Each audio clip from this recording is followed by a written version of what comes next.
In this specific video, you're going to learn how to clone your blog to a different domain name. In other words, we're going to copy the WordPress site from one domain to a different domain name. It's very easy to do, but it can kind of get complicated if you don't know where to start. As long as you follow me step by step, you'll see how easy this really is.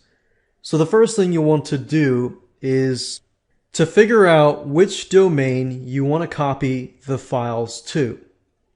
From that point, you're going to need to obtain the FTP username and password, and you're also going to need to log in to cPanel so that you can begin to create the databases. So at this point, what I need to do is click on View Backups, choose the specific backup that I want to clone or move, and click on Clone. Now, this is very similar to restoring a backup. However, in this case, we're going to be entering the FTP details of a different website.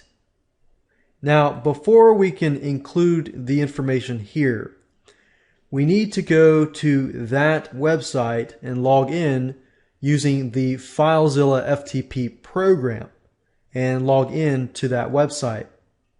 So in this case, I'm going to be installing or moving the WordPress files over to this domain here, nextlevelff.com. What you need to do is you need to figure out, okay, where do you want the WordPress files to be located?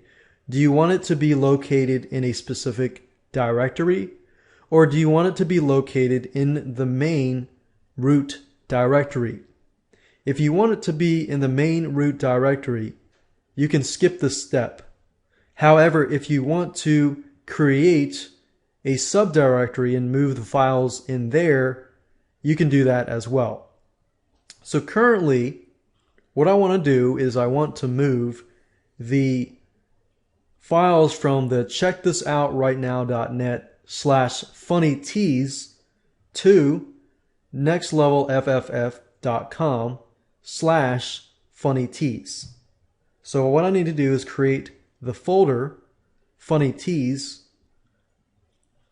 I need to right click on File Permissions, and then change this folder to 777. Click on OK.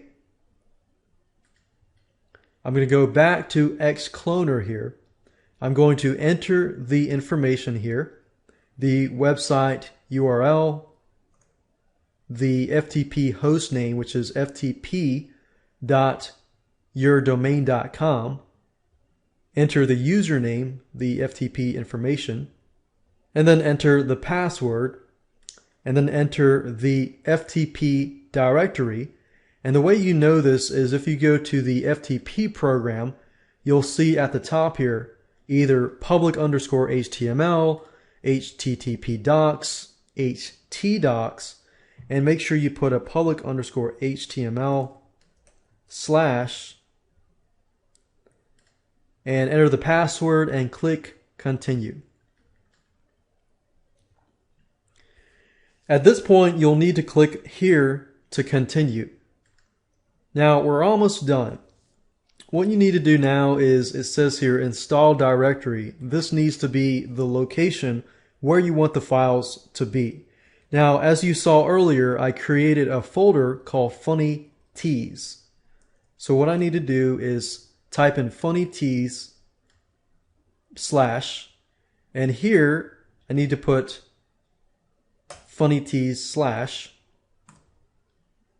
choose the backup archive to restore. I only have one backup file. You're going to need to enter your MySQL database information. Now this MySQL database needs to be located on your new domain name, and it needs to be a brand new MySQL username and password. So whether you use cPanel or any other web hosting panel, what you need to do now is to create a MySQL database. So under cPanel, if I scroll all the way down to the bottom and click on MySQL Database Wizard, I'm going to create a database called Funny Teas. Click on Next Step. I'm going to create a user called Funny, and I'm going to enter the password, create user. I'm going to add all privileges and create Next Step. And you're going to need to save this information for later. So this is going to be the database here. And this is going to be the user here.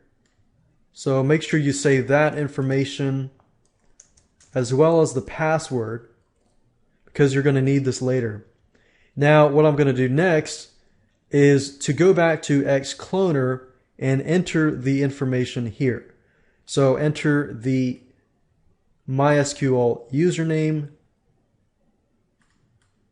the password, and the database here. Click on Start Install.